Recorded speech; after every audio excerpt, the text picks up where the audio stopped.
The mystery of the missing campers has fascinated people all over the world. The circumstances surrounding their disappearance were so bizarre that it has been discussed in Congress and even inspired a podcast. But what if there was more to this case than met the eye? What if there was lost footage from the night they disappeared? She had watched them drive up to the campground earlier that summer evening, but when she went out for her evening rounds, she discovered that their tent was empty and their car was gone. Investigators combed through every inch of it, but they never found anything out of the ordinary. As the years passed, the case went cold and the memories of the missing men faded from the public consciousness. But the truth is stranger than fiction. Their campfire was still burning and their supplies were untouched.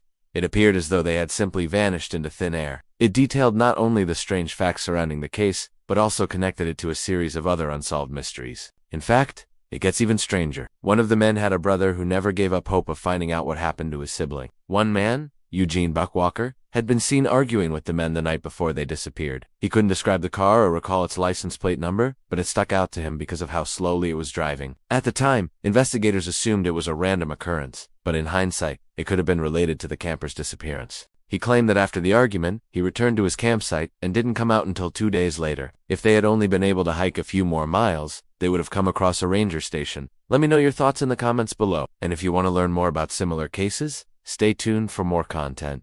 Thank you for watching, and stay safe. But unfortunately, they never made it that far. They were found, but not in the way they or their families had hoped. And maybe that's the saddest part of all. He said he had no part in the camper's disappearance and an alibi to back up his story. However, many people at the campground that night claimed they saw him walking alone down the road around 2 a.m., just hours before the men were reported missing. He was carrying something that looked like a large sack slung over his shoulder. When questioned, he said he had taken a midnight snack to his friend's campsite, but this was later disproven. His friend claimed he had spent the entire night at his own campsite, and no one else saw him leave. While his alibi may have been airtight, this doesn't necessarily mean he was innocent. He could have easily fabricated the whole thing. After all these years, he finally got his answers, but it wasn't the closure he was hoping for. To find out why, let's take a look at the evidence. In 1971, a year after the men disappeared, their tent was found on the side of a road. And thanks to the work of podcasters and investigators, we now know what really happened to the campers. The trio stumbled upon something in the woods that they weren't supposed to. Whatever it was,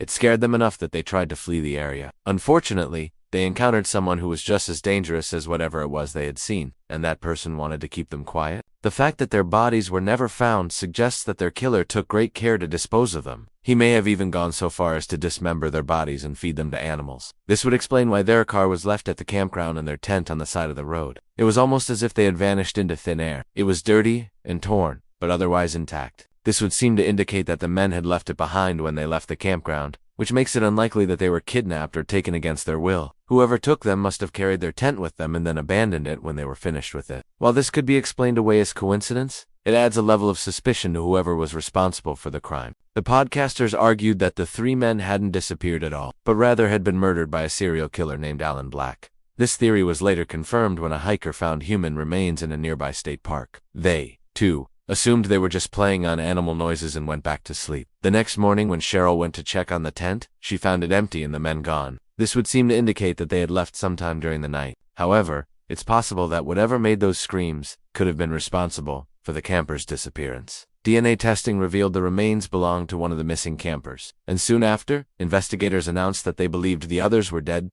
too. Was it possible that these 3 friends had decided to leave the area without telling anyone? It didn't seem likely. Not only were the men experienced outdoorsmen, but they wouldn't have left their food and supplies behind. According to her testimony, the men arrived at the campground late in the afternoon and set up camp. They told her they planned to go for a hike the next morning, and asked her to hold on to their car keys. While they were gone in case they needed to leave early, the men went to bed around 10 p.m., and everything seemed normal. Then, around 2 a.m., she was awakened by the sound of screams in the forest. She described them as blood-curdling screams, like nothing I'd ever heard. She assumed they were animal noises, although she couldn't identify what kind of animal would make such a sound. On August 13, 1970, campers Dennis Martin, Thomas T.C. Corcoran Walker had been seen arguing with the men before they disappeared and was known to have a violent temper. However, he had an airtight alibi and several witnesses who could prove he was nowhere near the campsite at the time the men disappeared, so he wasn't considered a suspect for long. And Robert Bob Kedzier set off into the woods near their campsite on an overnight hiking trip.